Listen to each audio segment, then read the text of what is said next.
तुम्ही मुद्दा सांगत होते की सुनावणी पार पडली आणि कपिल सिब्बल युक्तिवाद करत होते. माननीय सर्वोच्च न्यायालयामध्ये प्रलंबित असणारी आमची याचिका शिवसेना विरुद्ध एका शिवसेनेच्या विरोधात उभे राहिलेल्या ग्रुपने, जे नंतर स्वतःच शिवसेना म्हणू लागले, ही जी मालिका होती, याची जी SLP होती, ही SLP दाखल झाल्यापासून बऱ्याच दिवसांपासून, बऱ्याच महिन्यांपासून प्रलंबित होती. तारखांवर तारखा पडत होत्या. पण आज सर्वोच्च न्यायालयाने आज सुनावणीसाठी आमची याचिका घेतली. आमचे ज्येष्ठ वकील जे कपिल सिब्बल साहेब आहेत, ज्येष्ठ विधिज्ञ, त्यांनी आणि देवदत्त कामत हे आमच्या बाजूने उभे राहिले. श्री कपिल सिब्बल यांनी बाजू मांडताना संपूर्ण म्हणजे 2022 जून 19 जून पासूनच्या 20 जून पासूनच्या सर्व घडामोडी या सर्वोच्च न्यायालयासमोर त्रोटक पद्धतीने परंतु अत्यंत व्यवस्थितरित्या सर्वोच्च न्यायालयासमोर मांडल्या. सर्वोच्च न्यायालयाचे माननीय सरन्यायाधीश आणि त्यांच्याबरोबर असलेले 2 न्यायाधीश यांची 3 जजचा बेंच आहे आणि त्याचं हिअरिंग आज पुन्हा सुरू झालं. आम्हाला पूर्ण अपेक्षा आहे की हे सगळं सरळ अगदी सूर्यप्रकाशा इतकं स्वच्छ आहे की यामध्ये कोणीही कुठचाही वाद प्रतिवाद केला असेल तरी तो टिकून राहणारा नाहीये. कारण शिवसेना प्रमुख आदरणीय हिंदुहृदय सम्राट बाळासाहेब ठाकरे यांनी निर्माण केलेली शिवसेना, ही शिवसेना आज उद्धव बाळासाहेब ठाकरे जे शिवसेना पक्षाचे पक्षप्रमुख आहेत त्यांचीच आहे.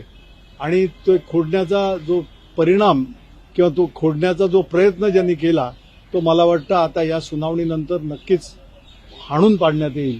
कारण न्यायावर आणि या आपल्या घटनेवर आज जी घटना डॉक्टर बाबासाहेब आंबेडकरांनी आपल्या देशाला दिलेली आहे, ज्या घटनेच्या आधारावर एक जिवंत लोकशाही जी आपण सगळ्या जगामध्ये मिरवतो की आमची लोकशाहीची जननी भारत आहे, तर खरोखर त्याला साजेसा असा न्याय या सर्वोच्च न्यायालयातून आम्हाला मिळेल अशी आम्हाला खात्री आहे. सर, मला मुद्दा असा विचारायचा आहे की घटनेचा जो उल्लेख होता तो वारंवार कपिल सिब्बल यांच्याकडनं केला गेला. घटना सगळ्या सुप्रीम इलेक्शन कमिशनमध्ये दिलेल्या आहेत, इलेक्शन कमिशनने ते ऑन रेकॉर्ड घेतले आहेत, पण असं असतानाही ती पाळली गेली नाही. हा मुद्दा कपिल सिब्बलांकडनं वारंवार मांडला जात होता. कपिल सिब्बल साहेबांनी वारंवार या गोष्टीचा उल्लेख केला की शेड्यूल 10 म्हणजे परिशिष्ट 10 यामध्ये ज्या तरतुदी आहेत त्या तरतुदी अगदी सुस्पष्ट आहेत. 1986, 85, 86च्या दरम्यान ज्या वेळेला अँटी डिफेक्शन लॉ म्हणजे पक्षांतर बंदी कायदा ज्या वेळेला लागू झाला त्याच्यानंतर 2003 मध्ये फार मोठी सुधारणा त्यामध्ये करण्यात आली. तोपर्यंत 1/3 गट जर असेल, जर तुमच्या लेजिस्लेटरचा म्हणजे MLAचा असेल, MPचा असेल, तर त्याला मान्यता मिळत होती. सेपरेट ग्रुप म्हणून तो रेकग्नाइज केला जात होता. तेच मुळात कलम काढून टाकण्यात आलं, त्याच्यावर तो कायदा अमेंड केला गेला आणि या अमेंडमेंट नंतर आता तुमच्या पक्षा म्हणजे जी ओरिजिनल पार्टी आहे ती पार्टी जोपर्यंत मर्ज करत नाही, दुसऱ्या पार्टी बरोबर मर्ज होत नाही आणि या झालेल्या मर्जिंगला 2/3 सदस्य जोपर्यंत त्याला पाठिंबा देत नाहीत, त्याच्यामध्ये समाविष्ट होत नाहीत, तोपर्यंत मर्जर होत नाही. आणि हे परिशिष्ट 10 मध्ये शेड्यूल 10 मध्ये सुस्पष्टरित्या लिहिलेलं आहे. आणि त्यामुळे कुठच्याही लेजिस्लेटरने म्हणजे कुठच्याही MLAने किंवा MPने अशा प्रकारची कृती केली ज्याच्यामध्ये 2/3 नंबर असेलही तुमच्या लेजिस्लेटिव्ह पार्टीचा, परंतु लेजिस्लेटिव्ह पार्टीला कुठलाही हक्क नाहीये. ओरिजिनल पार्टीने मर्जर केल्याशिवाय ते होऊ शकत नाही.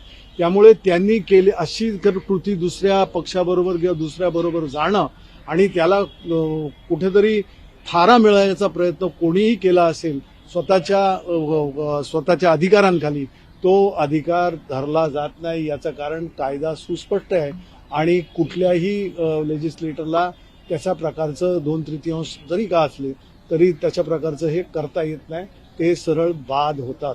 देसाई साहेब, युक्तिवादावेळी कोर्टानं प्रश्न विचारला की तुम्ही पक्ष आणि चिन्हाच्या बाबत बोलत आहात का, असा प्रश्न जेव्हा कपिल सिब्बलांना विचारलं तेव्हा त्यांनी स्पष्ट सांगितलं की मी फक्त आता आमदार अपात्रतेवर नाही, दोन्ही ते म्हणाले की आमदार डिस्क्वालिफिकेशन आणि हे लागूनच आहे.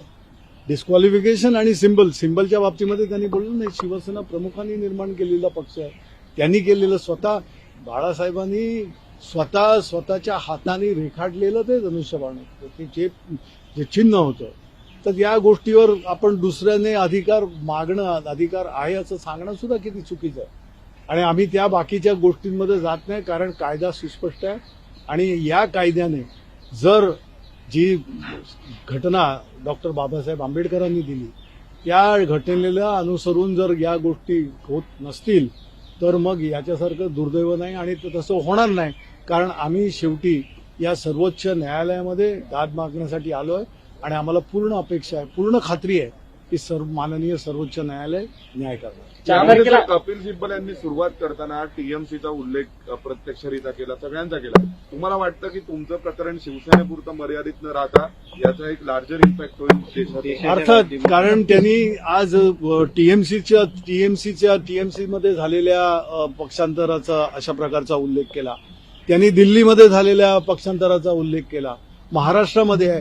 त्यांचं म्हणण्याचं एकच हे होतं की सर्वोच्च न्यायालय जोपर्यंत या निकालावर निकाल देत नाही तोपर्यंत त्यांना असं राजरोसपणे वाटतंय कुठच्याही याला की आपण काय करेसो हम करेसो कायदा, आम्ही कुठेही जाऊ शकतो, कुठेही हे करू शकतो. मग ओरिजिनल पार्टी कुठे राहिली आणि रिप्रेझेंटेटिव्ह पार्लमेंट आपण जे रिप्रेझेंटेटिव्ह पार्लमेंट आपण जे भारतामध्ये आपण हे करतोय ते मग कुठे गेलं. तर त्यामुळे आपण प्रातिनिधिकरित्या ज्याप्रमाणे पक्षाचं प्रतिनिधित्व करतात त्याला फार महत्व आहे. आजच्या या पार्लमेंटरी शरद गोगावले आणि सुनील प्रभू यांचा देखील उल्लेख झाला. सर्वोच्च न्यायालयाने याबद्दल दिलेल्या निकालाचा देखील उल्लेख झाला. काय प्रकरण होतं? भरत गोगावले यांनी स्वतःला वेगळा पक्ष आणि आम्हीच ओरिजिनल पक्ष आहे म्हणून स्वतः सुनील प्रभूंची निवड आम्ही रद्द करतो आणि भरत गोगावलेला नेमतो. यामध्ये सुनील प्रभू हे ओरिजिनल पार्टीचे व्हीप आणि प्रतोद चीफ होते, हेही ते त्यांच्या ह्याच्यामध्ये त्यांनी सांगितलंय. ते एका अर्थी चांगलं आहे, जे सर्वोच्च न्यायालयामध्ये फार मोठा पुरावा म्हणून सर्वोच्च न्यायालयाने तो घेतलेला आहे. आणि ही SLP जी आहे त्या SLP स्पेशल पिटिशनमध्ये या गोष्टींचा पुरेपूर समाचार घेतला जाईल.